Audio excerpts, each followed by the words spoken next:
Hello investors, welcome back to my channel. इस video में बात करेंगे एथर एनर्जी के Q4 के नंबर्स के बारे में। कल के दिन कंपनी ने अपने क्वार्टरली नंबर्स अपडेट किए और उसके साथ साथ फुल ईयर FY26 के नंबर्स भी हमारे पास है।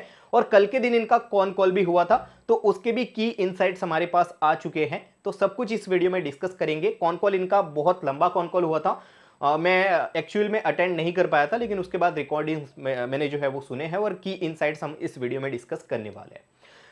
एथर एनर्जी की बात करें तो इनका बिजनेस मॉडल आपको सिंपली पता ही होगा। इलेक्ट्रिक व्हीकल्स के अंदर कंपनी डील करती है। टू व्हीलर इनके यहाँ पे रिस्टा और 450 करके कुछ मॉडल्स है जिसमें लोग यहाँ पे बेचते हैं, मतलब इलेक्ट्रिक स्कूटर्स बेचते हैं ये लोग। ठीक है, तो सबसे पहले क्वार्टरली नंबर्स की बात करेंगे और उसके बाद हम लोग फुल ईयर जो FY26 के नंबर्स है वो मार्केट शेयर कैसे कंपनी कैप्चर कर रही है उसके बारे में डिस्कस करेंगे और देन कॉन कॉल्स के जो अपडेट्स है उसके बारे में हम लोग डिस्कस कर लेंगे।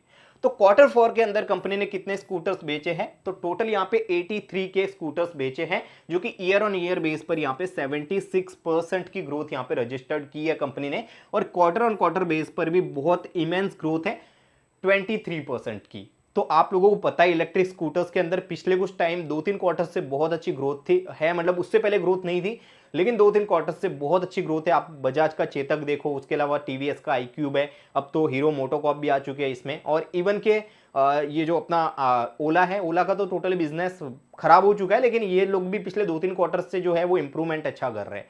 हाँ, ये वो लेवल पर अभी तक नहीं पहुंचे, लेकिन यूनिट सोल्ड हो रहे हैं उनके भी।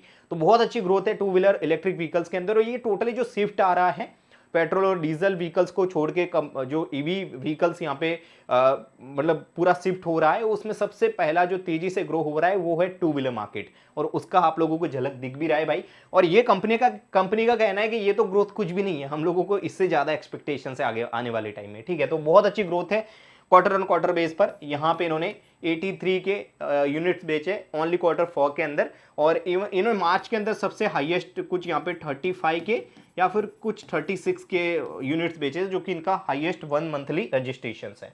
उसके अलावा रेवेन्यू के अंदर कंपनी ने ये तो टोटली मतलब कितने स्कूटर्स बेचे उसकी ग्रोथ ही, ये वॉल्यूम ग्रोथ हो गई। वैल्यू ग्रोथ की बात करें तो टोटल यहाँ पे 1214 करोड़ का रेवेन्यू कंपनी ने इस क्वार्टर के अंदर किया है, जो कि ईयर ऑन ईयर बेस पर 76% की ग्रोथ है। तो वॉल्यूम के अंदर भी यहाँ पे 76% की ग्रोथ है और वैल्यू के अंदर भी क्वार्टर ऑन क्वार्टर बेस पर भी यहाँ पे भी 22% की ग्रोथ है।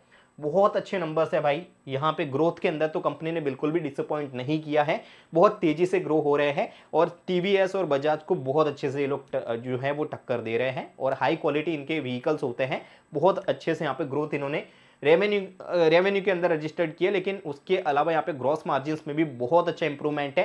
टोटल यहाँ पे 700 बेसिस पॉइंट मतलब 60% से इन्होंने अपने ग्रॉस मार्जिन को इंप्रूव किया है। मतलब स्कूटर बनाने का जो खर्चा है रॉ मटेरियल वगैरह का, उसको कम किया है और एफिशिएंसी अपने बढ़ाए, जिसकी वजह से इनके ग्रॉस मार्जिन बहुत अच्छे से इंप्रूव हुए हैं। 25% के यहाँ पे ग्रॉस मार्जिन पहले इस क्वार्टर से पहले मतलब Q4 FY25 के अंदर जो है वो 18% आसपास के ग्रॉस मार्जिन हुआ करते थे, वो अभी 25% के हो चुके हैं। मतलब कि 700 बेसिस पॉइंट 60% से इन्होंने अपने मार्जिन को इंप्रूव किया है। उसके अलावा इबिटा मार्जिन भी कंपनी ने बहुत अच्छे से इंप्रूव किया। इबिटा मार्जिन के अंदर तो टोटली भाई ये शॉकिंग था मेरे लिए देखना कि 20% से कंपनी ने एक ही साल के अंदर अपने इबिटा मार्जिन को जो है वो इंप्रूव किया है। और हो सकता है आने वाले 1-2 क्वार्टर्स के अंदर ये लोग इबिटा पॉजिटिव भी हो जाए। आप लोग देख सकते हो यहाँ पे ऑलमोस्ट 21% कहे तो यहाँ पे कम नहीं होगा, 2080 बेसिस पॉइंट से इन्होंने अपने इबिटा मार्जिन को ग्रो किया है। ऑलमोस्ट यहाँ पे 21% से अपने इबिटा मार्जिन को ग्रो किया है। FY25 Q4 के अंदर कहाँ पे ये ऑलमोस्ट यहाँ पे -23-24% का इबिटा मार्जिन रजिस्टर करते थे, अभी वो घट के हो चुका है -2.5%। इसी वजह से कंपनी यहाँ पे बहुत अच्छा रिवॉर्ड हासिल कर रही है मार्केट के अंदर इनका स्टॉक। ठीक है, तो इबिटा मार्जिन, ग्रॉस मार्जिन और रेवेन्यू के बेस पर कंपनी ने बहुत अच्छी ग्रोथ दिखाई है। अब फुल ईयर FY26 के बेस पर बात करते हैं। ये बात की हमने Q4 की, अब बात करते हैं हम लोग फुल ईयर की। तो फुल ईयर बेस पर अगर देखोगे आप लोग तो यहाँ पे टोटल इन्होंने यूनिट 2,63,000 यूनिट बेचे पूरे FY26 के अंदर। लास्ट ईयर इन्होंने बेचे थे FY25 के अंदर करीबन यहाँ पे 155 के आसपास, 1.5 लाख मतलब 1,55,000 के आसपास यूनिट बेचे थे। अभी यहाँ पे 2,63,000 यूनिट बेचे हैं, जो कि ईयर ऑन ईयर बेस पर फुल ईयर बेस पर भी लगभग 70% की ग्रोथ निकल के आती है यूनिट्स के अंदर, मतलब वॉल्यूम ग्रोथ। और रेवेन्यू के अंदर भी देखोगे आप लोग तो 3,823 करोड़ का कंपनी ने रेवेन्यू किया है, जो कि FY25 के कंपेयर में 66% की ग्रोथ है। और यहाँ पे फुल ईयर बेस पर भी कंपनी ने बहुत अच्छे से ग्रॉस मार्जिन्स को इंप्रूव किया है। 24% के ग्रॉस मार्जिन्स रिपोर्ट किए फुल ईयर बेस पर, और वहां पे भी 5% की मतलब 500 बेसिस पॉइंट से अपने ग्रॉस मार्जिन्स को इंप्रूव किया है। उसके अलावा एबिटा मार्जिन्स की बात करें तो यहाँ पे कंपनी ने ऑलमोस्ट 16.5% से अपने एबिटा मार्जिन्स को भी इंप्रूव किया है। अगर देखोगे आप लोग तो कहाँ कंपनी पहले यहाँ पे 22-23% के नेगेटिव एबिटा रजिस्टर्ड करती थी, और इस ईयर यहाँ पे फुल ईयर बेस पर 6.7% के जो है वो माइनस एबिटा मार्जिन उन्हें रिपोर्ट किया। और आने वाले टाइम में मैंने जैसे बोला 1-2 क्वार्टर्स में हो सकता है कंपनी यहाँ पे एबिटा पॉजिटिव भी हो जाए, जिस तरीके से अपने मार्जिन को कंपनी इंप्रूव कर रही है। चलिए आगे बात करते हैं यहाँ पे अदर अपडेट्स की। तो देखो इस क्वार्टर के अंदर कंपनी ने अपने जो एक्सपीरियंस सेंटर है, experience centre in the sense के टोटल स्टोर्स, ठीक है, टोटल स्टोर्स यहाँ पे 700 को क्रॉस कर लिया है, और ईयर ऑन ईयर बेस पर अपने जो स्टोर काउंट है उसको डबल कर दिया है। FY25 के एंड तक यहाँ पे 350 आसपास इनके जो है वो एक्सपीरियंस सेंटर थे। स्टोर्स को ये लोग एक्सपीरियंस सेंटर बोलते हैं, नए स्टोर्स को, और वो अभी बढ़ के हो चुके हैं 700। ठीक है, तो भाई बहुत अच्छी ग्रोथ, नए स्टोर्स ओपन करने में भी बहुत रैपिडली कंपनी जो है वो अपने स्टोर्स को एक्सपेंशन कर रही है, ग्रो कर रही है, और ये दर्शाता है कि डिमांड कितनी हाई है इनके प्रोडक्ट्स की।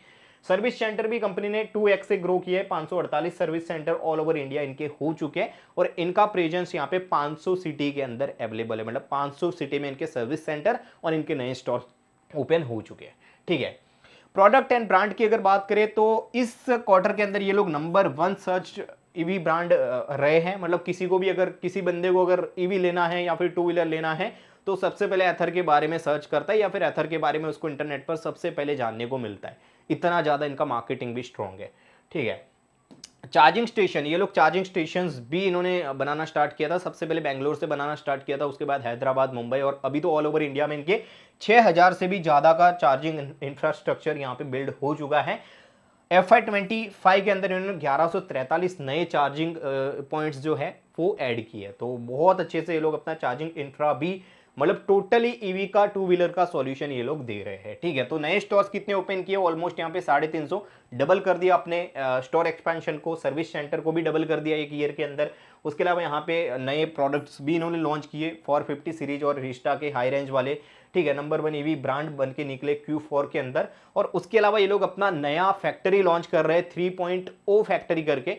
ठीक है, जो कि बहुत बड़ा, मतलब एक कह सकते हैं कि फैक्ट्री है जो जहां पे 10 लाख की कैपेसिटी है, मंथली 42,000 की कैपेसिटी ये लोग बिल्ड कर रहे हैं। मतलब मंथली 42,000 यूनिट्स बनाने की कैपेसिटी ये लोग बिल्ड कर रहे हैं। कहाँ पे, यूरिक सिटी के अंदर। ठीक है, उसके बारे में हम लोग कॉन कॉल्स में इन्होंने ज़्यादा अच्छे से अपडेट दिया है, तो उसके बारे में वहाँ पे बात करेंगे हम लोग।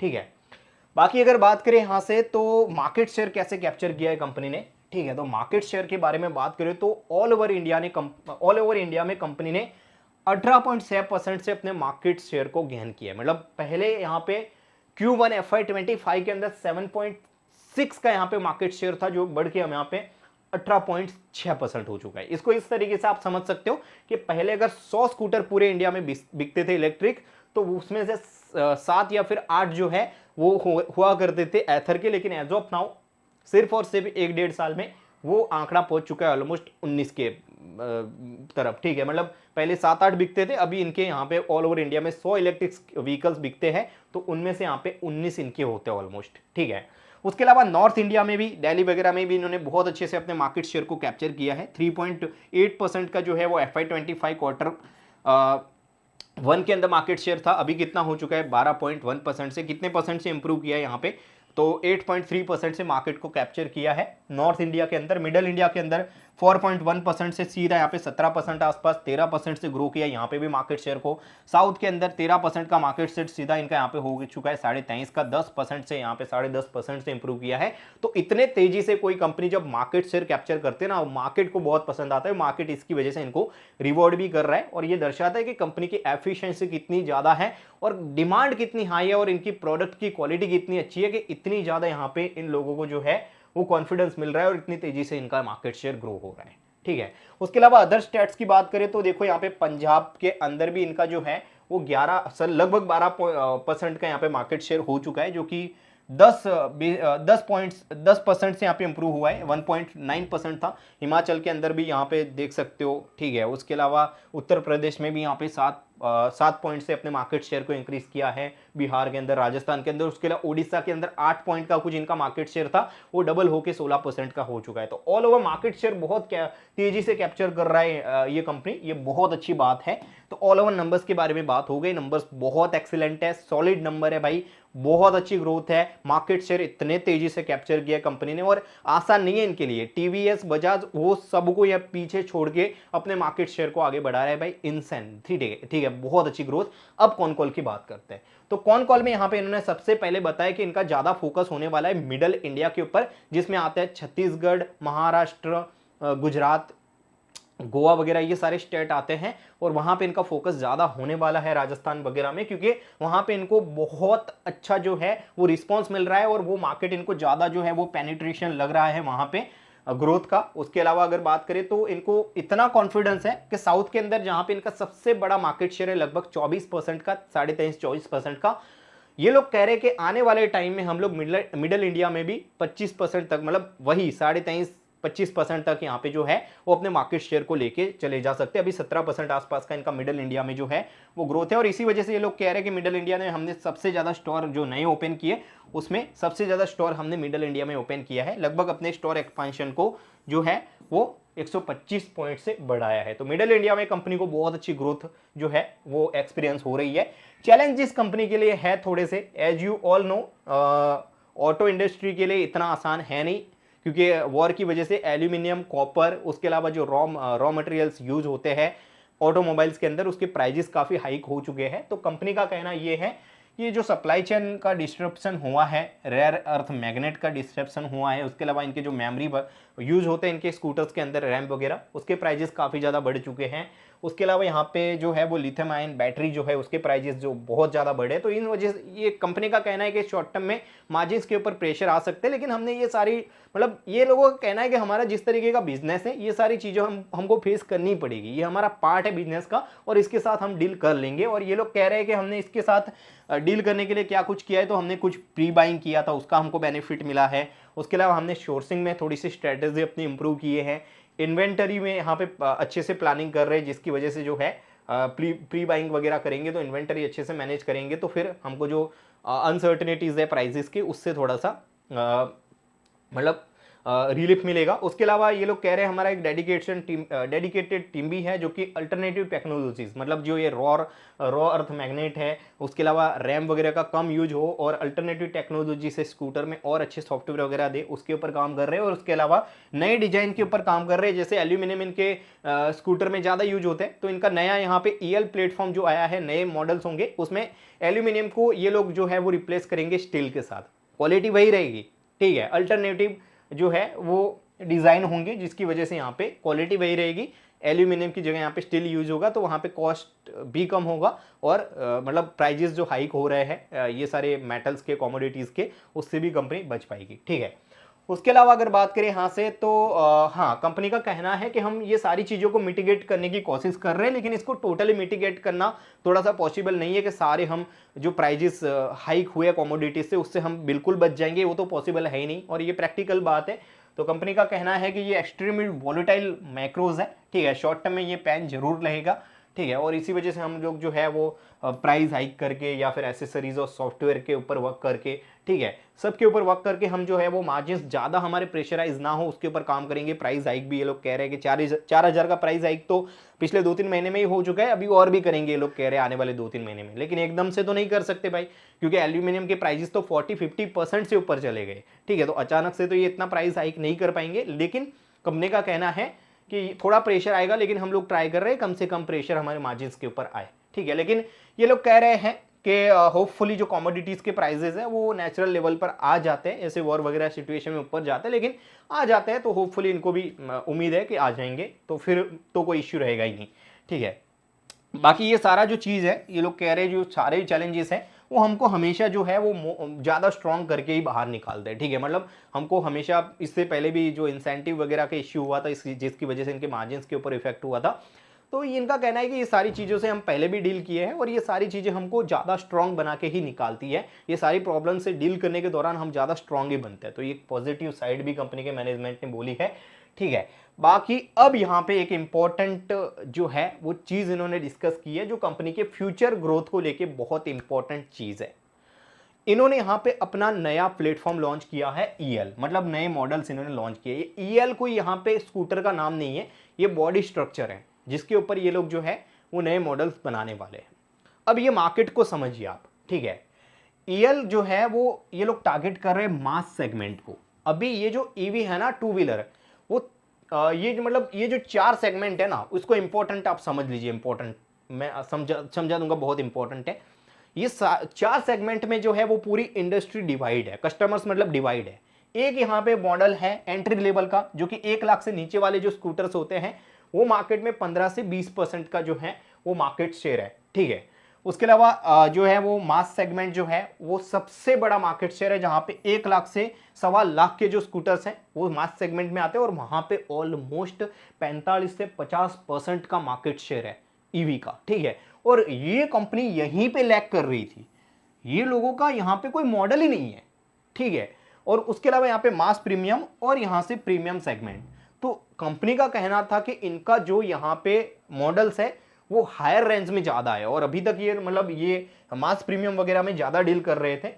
और यहाँ पे क्या है कि इनके जो कंपटीटर्स हैं वो बेनिफिट ज़्यादा उठा रहे थे, और मार्केट शेयर भी बहुत बड़ा है। तो कंपनी ने बहुत अच्छा डिसीजन लिया है कि हम लोग यहाँ पे हमारा एक मॉडल लॉन्च करेंगे और ये ऑडियंस जो है उसको टारगेट करेंगे। और इस वजह से ये लोग मतलब अंदाजा लगा सके अभी भी इतने अच्छे से ग्रो कर रहे हैं। तो यहाँ पे अगर इनका मॉडल आ चुका मास सेगमेंट के अंदर, तो वॉल्यूम ग्रोथ कितना ज़्यादा अच्छा अपॉर्चुनिटी इनके लिए अनलॉक हो सकता है वॉल्यूम ग्रोथ के लिए, ठीक है। बाकी अगर बात करें तो टॉप टू के जो प्राइजेस हैं वहीं पे कंपनी ज़्यादा डील कर रही थी, और नीचे वाले जो मतलब ये मिड रेंज वाले जो स्कूटर है उसमें कंपनी का मॉडल ही नहीं था, तो यहाँ पे इनका वॉल्यूम ग्रोथ जो है वो लैक हो रहा था। तो बहुत अच्छी अपॉर्चुनिटी अब कंपनी के लिए ओपन होने वाली है, ठीक है। इन्वर्टेड पिरामिड जैसा इनका पोर्टफोलियो था, जहाँ पे मतलब मिड रेंज वाले जो ऑप्शंस थे वो कंपनी के पास थे ही नहीं, तो वो कस्टमर्स कंपनी को मिलते ही नहीं थे। इसकी वजह से यहाँ पे जो मास सेगमेंट है वहाँ पे कंपनी का कोई प्रेजेंस ही नहीं था, ठीक है। तो उसको अभी सॉल्व किया ईएल प्लेटफॉर्म लॉन्च करके कंपनी ने, ठीक है। और ये पूरा जो गैप है वो ईएल प्लेटफॉर्म जो है वो फिल कर देगा, ठीक है। उसके अलावा अगर बात करें यहाँ से, तो जो ये मास सेगमेंट है वो बहुत बड़ा चंक है ईवी का, जैसे मैंने बताया 45% का मार्केट शेयर यहीं पे है, 45-50% का, ठीक है। और ईएल जो है वो यही सेगमेंट को इनका मतलब फुलफिल करेगा और इनके प्रेजेंस को फुलफिल करेगा वहीं पे, ठीक है। चलिए, ईएल स्कूटर्स की स्पेशलिटी क्या है, नए स्कूटर ये लॉन्च कर रहे मतलब प्लेटफॉर्म लॉन्च कर रहे हैं। यहाँ पे जो ये जो ई है ना, ईएल जो है वो स्कूटर का नाम नहीं है, अगेन मैं बोल रहा हूँ, ये बॉडी स्ट्रक्चर है, उसके ऊपर ये नए नए प्लेटफॉर्म बनाएंगे, मतलब नए नए स्कूटर्स बनाएंगे, ये प्लेटफॉर्म का नाम है। इसकी खासियत क्या है, ठीक है, तो ये बहुत अच्छा वर्सिटाइल प्लेटफॉर्म है जहाँ पे अलग अलग मॉडल्स ये लोग बना पाएंगे, ठीक है। दूसरा यहाँ पे सेफ्टी और कन्वीनियंस के ऊपर ज़्यादा फोकस दिया जाएगा इस मॉडल के अंदर ही, मतलब इस प्लेटफॉर्म के ऊपर जो मॉडल्स बनेंगे उसमें ये ज़्यादा कॉस्ट इफेक्टिव होंगे। जैसे ये मिड रेंज के अंदर आएंगे, तो ये जो अपर रेंज के अंदर जैसे एल्यूमिनियम यूज करते थे, ठीक है, तो उसकी जगह स्टील के फ्रेम यूज करने लगेंगे, क्वालिटी वही रहेगी, ठीक है। ये अल्टरनेटिव रॉ मटेरियल्स वगैरह या फिर कहते कॉमोडिटीज़ को अल्टरनेटिवली यूज करेंगे, टेक्नोलॉजी को यहाँ पे अल्टरनेटिवली यूज करेंगे, और देन यहाँ पे ये मिड रेंज में अपना जो है वो चीज़ लॉन्च करेंगे, मतलब मॉडल, ठीक है।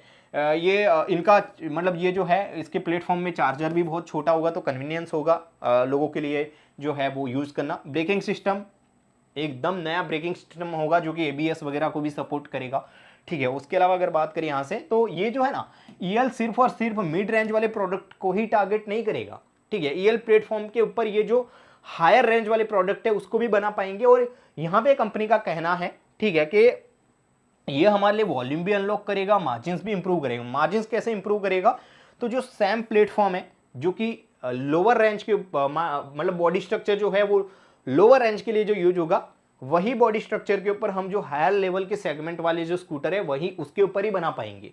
तो इनका खर्चा जो है वो कम रहेगा और हायर रेंज में वो स्कूटर बेच पाएंगे, तो उसकी वजह से जो है वो सेगमेंट हायर रहेगा, खर्चा यहाँ पे कम रहेगा, जिसकी वजह से बेटर प्रॉफिटेबिलिटी जो है वो कंपनी को मिलेगी। मतलब एक तरीके से ऑपरेटिंग लेवरेज मिलेगा, खर्चे वही रहेंगे, स्कूटर थोड़ा सा महंगा बेच पाएंगे, क्योंकि ईएल प्लेटफॉर्म उस तरीके से इन्होंने बनाया, क्योंकि इस प्लेटफॉर्म के ऊपर ये मिड रेंज वाले भी स्कूटर बना पाएंगे, हायर रेंज वाले भी स्कूटर वही प्लेटफॉर्म के ऊपर बना पाएंगे, ठीक है। उसके अलावा अगर बात करें यहाँ से, तो ये अपना नया फैक्ट्री लॉन्च कर रहे हैं 3.0 सांभानगर के अंदर, ठीक है। जिसको ऑरिक सिटी भी बोलते हैं। ये जो है वो जो ईएल के नया प्रोडक्शन है उसको ज़्यादा मतलब रैंप अप करने के लिए यूज़फुल होगा इनके लिए, ठीक है। बाकी ये सबसे कंपनी का सबसे लार्जेस्ट फैक्ट्री होगा ये, ठीक है।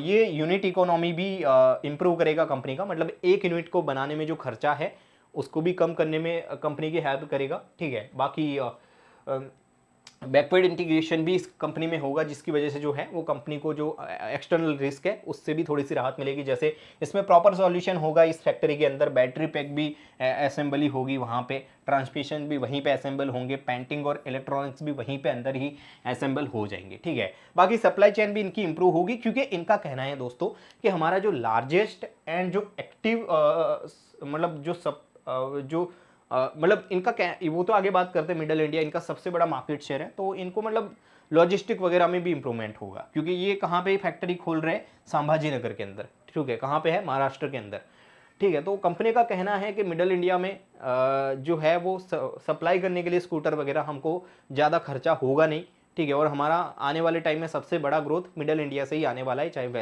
वैल्यू ग्रोथ हो या फिर वॉल्यूम ग्रोथ हो, क्योंकि इनको गुजरात, छत्तीसगढ़ वगैरह में, महाराष्ट्र वगैरह में बहुत अच्छी ग्रोथ नज़र आ रही है।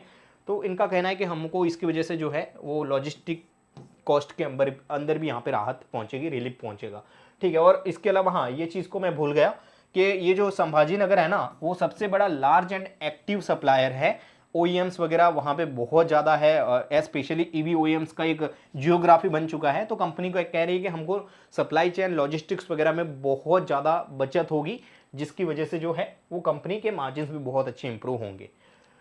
बाकी अदर अपडेट्स की बात करें तो EL एंड यहाँ पे जो न्यू स्टोर ओपनिंग है वो यहाँ पे कंपनी के ग्रोथ को बहुत ज़्यादा एज करेगा आने वाले टाइम में। इनके लिए बहुत बड़े ग्रोथ ड्राइवर्स होंगे, नए स्टोर्स जितने ओपन हुए वो और आगे ओपन होते रहेंगे। और उसके अलावा यहाँ पे जो EL लॉन्च करेंगे उससे इनके लिए नया वॉल्यूम भी अनलॉक होगा, नया मार्केट भी अनलॉक होगा, ठीक है। और उसके अलावा EL एक्सपेंशन का मतलब नए स्टोर्स कितने ओपन करेंगे उसका इन्होंने FY27 के लिए कोई गाइडेंस नहीं दिया है, लेकिन कहा है कि FY26 में जिस तरीके से हमने ग्रो किया वही स्पीड के साथ हमारा प्लान है आने वाले टाइम में भी नए स्टोर्स ओपन करने का, ठीक है। बाकी प्राइस इंक्रीज आता रहेगा आने वाले टाइम में भी कह रहे हैं, जिसकी वजह से मार्जिन्स के ऊपर प्रेशर कम रहेगा, ठीक है। बाकी कहना है कि अच्छा ग्राउंड सपोर्ट है इनको, दिल्ली गवर्नमेंट की जो पॉलिसीज आई है वो कंजप्शन में बहुत ज़्यादा रैंप अप अब EV के अंदर हो चुका है, ठीक है। और उसके अलावा ऑयल क्राइसिस वगैरह से जो रिटेलर्स हैं उनके दिमाग में एक साइकोलॉजी बनती है, जैसे LPG वगैरह के प्राइसेस बढ़े, ठीक है, तो जो इंडक्शंस वगैरह है उसकी तरफ जो है वो लोग चलने लगे, या फिर कह सकते हैं एयर फ्रायर वगैरह लोग ज़्यादा खरीदने लगे। इसी तरीके से कंपनी कह रही है कि जो ऑयल के क्राइसिस है आने वाले टाइम में ऑयल के प्राइसेस बढ़ेंगे, क्राइसिस होंगे, या फिर ऐसी जो सिचुएशन है वॉर की उसकी वजह से लोगों की, और ये चीज़ हमको नॉर्मल लग रही है लेकिन ये बहुत ज़्यादा इंपैक्ट करती है कंपनी की ग्रोथ के ऊपर।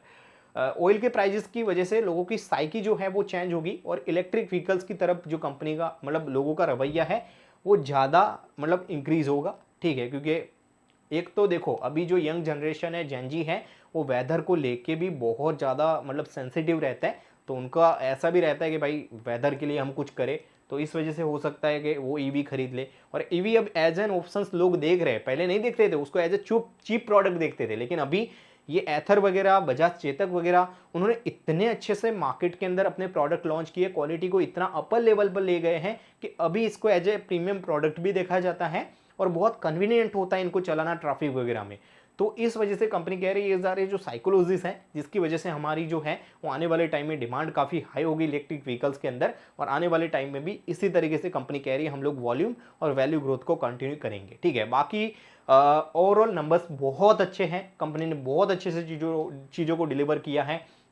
आने वाले टाइम में उम्मीद है कि 1-2 क्वार्टर्स के अंदर ये लोग EBITDA पॉजिटिव भी हो सकते हैं, लेकिन ये जो रॉ मटेरियल्स वगैरह के प्राइसेस बढ़े उससे कंपनी को नियर टर्म में जो है वो हो सकता है कि यहाँ पे मार्जिन्स वगैरह के ऊपर थोड़ा सा प्रेशर लेना पड़े, लेकिन FY27 के एंड तक मेरे को लगता है कि ये लोग जो है वो EBITDA पॉजिटिव आराम से हो जाएंगे, ठीक है। बाकी आपके कोई डाउट्स है, कंसर्न है, क्वेरीज है तो कमेंट्स के अंदर पूछ सकते हो। बाकी कोई भी बाय सेल रिकमेंडेशन ये नहीं है, आप लोगों को सब्जेक्टिव डिसीजन इन्वेस्टमेंट और हमेशा अपने तरीके से डिसीजन लेना चाहिए इन्वेस्टमेंट का, क्योंकि ये अगर बात करूँ एथर एनर्जी मेरे पोर्टफोलियो में काफ़ी लंबे टाइम से है, ठीक है, तो मैं थोड़ा सा बायस्ड हो सकता हूँ। बाकी अगर कोई क्वेश्चंस है डिसीजन लेने को लेके तो आप पूछ सकते हो, मैं आपको एडवाइस करूँगा लेकिन बाय सेल रिकमेंडेशन बिल्कुल भी नहीं करूंगा, वो डिसीजन लेने में आपको हेल्पफुल हो वो चीज़ मैं आपको फैक्ट के साथ समझाऊंगा। नॉलेज के लिए वीडियो को लीजिएगा, बाकी वीडियो पसंद आए तो लाइक कर दीजिएगा, कमेंट्स के अंदर अपने व्यूज शेयर करिएगा। बाकी हम लोग नए हैं, मतलब वीडियो बनाने में नया हूँ, मार्केट में तो काफ़ी पुराना हूँ, तो कॉन्फिडेंस शायद आपको कम दिखे, लेकिन आने वाले टाइम में चीज़ें इंप्रूव करते रहेंगे, हार्डवर्क करते रहेंगे और आपके लिए नई नई चीज़ें लेके आएंगे जिससे आपको मार्केट के अंदर फायदा पहुंचे। ठीक है, वीडियो पसंद आए तो लाइक कर दीजिएगा, सब्सक्राइब जरूर कर लीजिएगा। Thanks for the watching.